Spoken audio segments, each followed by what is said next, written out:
ദൈവനാമം മഹത്വപ്പെടട്ടെ. കർത്താവിൽ പ്രിയ വിശ്വാസിനി വിശ്വാസികളുടെ സമൂഹമേ, കുഞ്ഞുങ്ങളെ, നിങ്ങളെ ഏവരെയും യേശുക്രിസ്തുവിന്റെ നാമത്തിൽ വളരെ സ്നേഹത്തോടെ വിനയത്തോടെ പ്രഭാതവചനത്തിലേക്ക് സ്വാഗതം ചെയ്യുന്നു.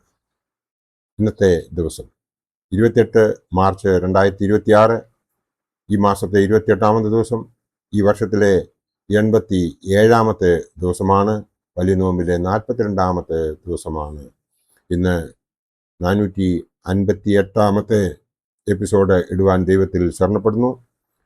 ഇന്നത്തെ ധ്യാന വിഷയം ലാസറിന്റെ ശനിയാഴ്ച, ലാസറിനെ ഉയർപ്പിച്ച ശനിയാഴ്ച. ലാസറിന്റെ ശനിയാഴ്ച, ലാസറിനെ ഉയർപ്പിച്ച ശനിയാഴ്ച. ഇന്ന് എല്ലാ പള്ളികളിലും വിശുദ്ധ കുർബാന ഉണ്ടായിരിക്കും.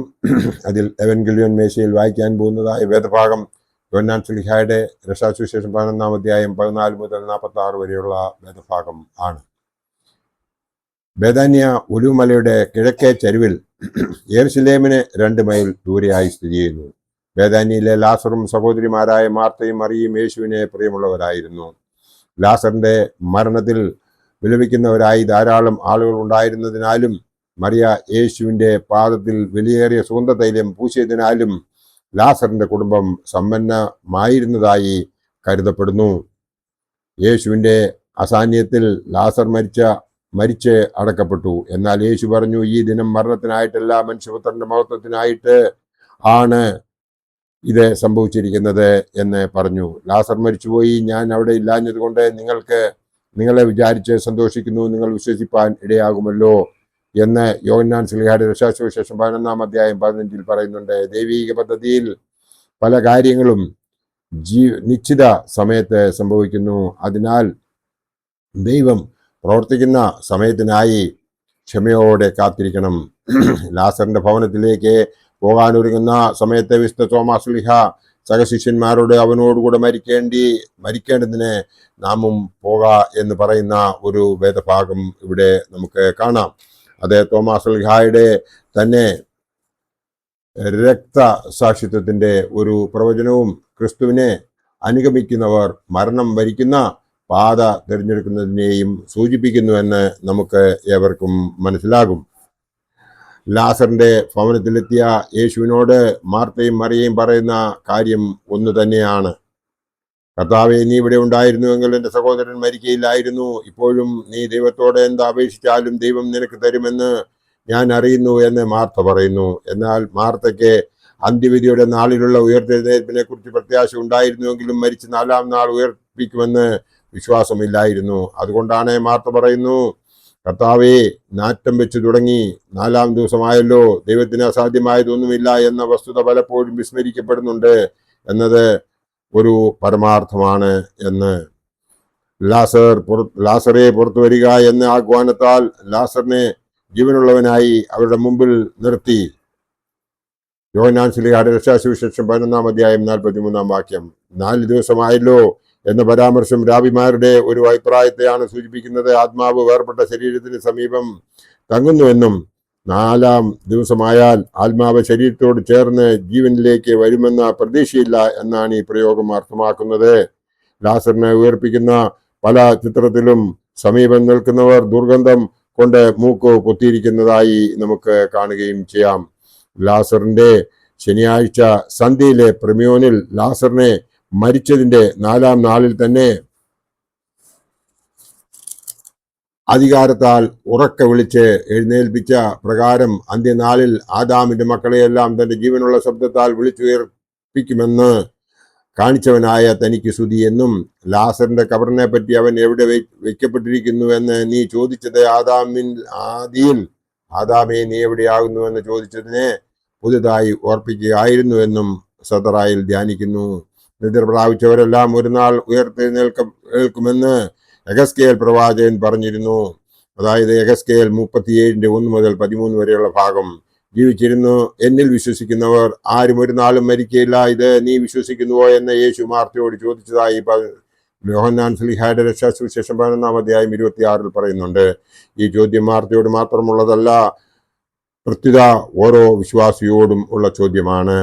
എപ്പിഫാനോസിന്റെ എപ്പിഫാനിയോസിന്റെ ഒരു പാരമ്പര്യമനുസരിച്ച് ലാസർ ഉയർത്തെഴുന്നേറ്റപ്പോൾ 30 വയസ്സായിരുന്നു. ലാസർ വിശുദ്ധ പത്രോസ് ലിഹായെ സിറിയയിലേക്ക് അനുഗമിച്ചതായി വിശ്വസിക്കപ്പെടുന്നു. മറ്റൊരു പാരമ്പര്യം അനുസരിച്ച് ലാസറിനെയും സഹോദരിമാരെയും യഹൂദന്മാർ ചോർച്ചയുള്ള ഒരു ബോട്ടിൽ കയറ്റി ജാഫയിലേക്ക് അയച്ചുവെന്നും എന്നാൽ അവർ സുരക്ഷിതരായി സൈപ്രസ് ദ്വീപിൽ എത്തിച്ചേർന്നു. ലാസർ പിന്നീട് ലർണാക്കയിലെ മെത്രാപ്പോലിത്ത ആയതായും 30 വർഷത്തിനു ശേഷം കാലം ചെയ്തുവെന്നും രേഖപ്പെടുത്തിയിട്ടുണ്ട്. ഇതൊക്കെയും പാരമ്പര്യമാണ്. യാഥാർത്ഥ്യം എന്താണ് എന്നുള്ളത് ഇനിയും തെളിയിക്കപ്പെടുവാൻ ബാക്കിയുണ്ട്. ലാസർ ലാസറിനെ ഉയർപ്പിച്ചു എന്നുള്ളത് സത്യം തന്നെ. അത് നമുക്ക് യോഹന്നാൻ ശ്ലീഹായുടെ രക്ഷാസുവിശേഷത്തിൽ കാണുവാനും സാധിക്കും. ദൈവവചനത്തിൽ ഒരു സത്യമല്ലാത്തതൊന്നും ഇല്ലാത്തതിനാൽ നാം അതിനെ വിശ്വസിക്കേണ്ടതുണ്ട്.